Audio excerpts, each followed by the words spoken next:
Hey everyone! If you can't tell from my voice, I got a little bit of a bug going on. So just excuse my graveliness at the moment. I just got done meeting with the COBE and another senior elder and the younger elder just a few minutes ago. We talked for probably about 45 minutes. And I guess the curiosity about me has been piqued. So the COBE wanted to come check me out himself. And it was a good conversation. And since the COBE was there, the first thing I brought up was apostasy again.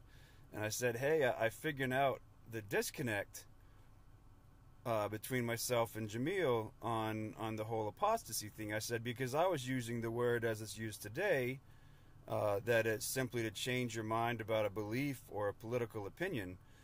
And also I was using what it meant in the original Greek to mean either a runaway slave would be the most common usage, then also it could mean a deserter. And so I said, I didn't understand before why it was such an issue, and it's something I brought up a number of times with Jamil and Sean because of that, and I said, but then I realized your definition of it. I said, you guys have your own unique definition of it that's not used otherwise.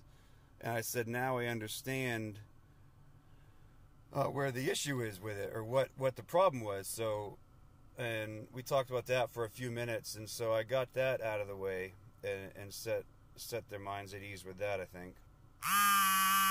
And then we talked about a number of different things.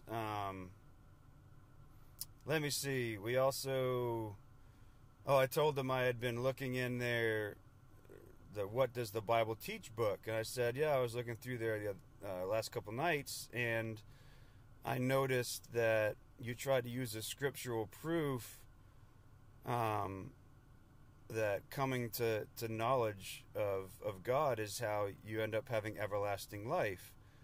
And I said, and you used John 17:3 there. I said, but the problem is that's not the right verse to use, is that because when you look at the Greek, it talks about genosko, that genosko relationship, that intimate relationship, similar to a relationship between a woman and a man that are in marriage. It's a very intimate, close thing. You know someone in the sense of, you don't just have head knowledge. And I brought up how Mary, when the angel told her that she was going to have a kid, and she basically says, well, I've never genoskoed a man. And I said to them, she had head knowledge. She knew what sex was.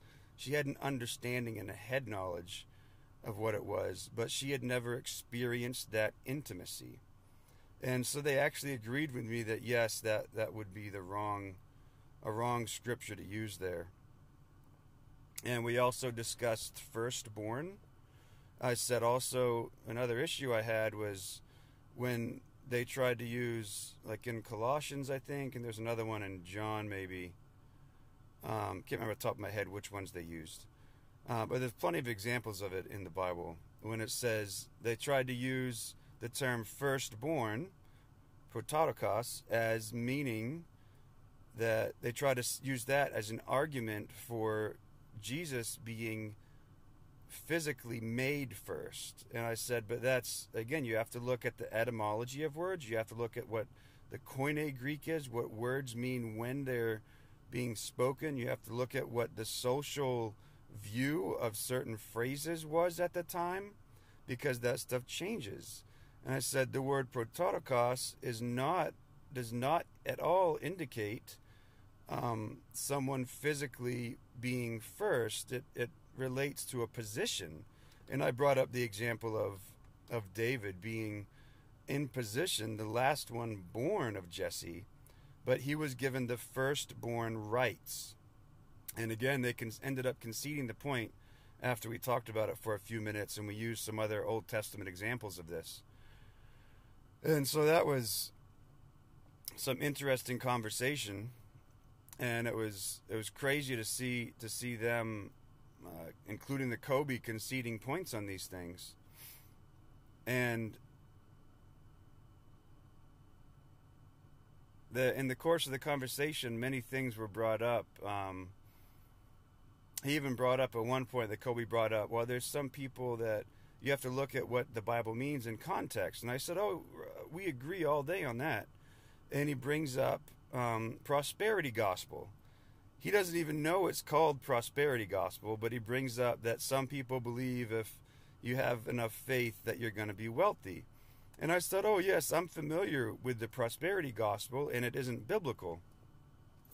And it was funny because everything that they brought up, I was able to put a name to it and explain to them what the movement was and why it wasn't biblical also. And so we agreed on many of these points. Another thing that they brought up in reference to biblical apostasy was people that would like fall away from the faith, and I agreed, and I brought up like Paul in Colossians. I've mentioned this on another video before. I brought up Paul talking about it. I brought up John combating it, and I said, yeah, and a lot of that goes back to Arius of Alexandria too. When you go beyond the Bible and you look at the falling away, or someone that tries to bring someone after their own teachings, not the Bible's teachings. And so if you look at Arius of Alexandria, you'll find that that's what he did, but yet the Bible can easily prove that Arius of Alexandria was wrong.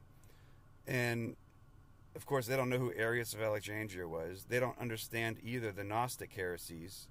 But if they ever look them up, what they'll find is that they're almost an exact fit for both of those heresies. So who knows? Maybe they'll look it up one day. But I imagine, I don't imagine there's a proper explanation of it in the Jehovah's Witness archives. So, anyway, again, I would say use your skill sets. So now, by the time the conversation ended, we all agreed that God was pulling me towards him, and that I was developing that gnosko relationship with God.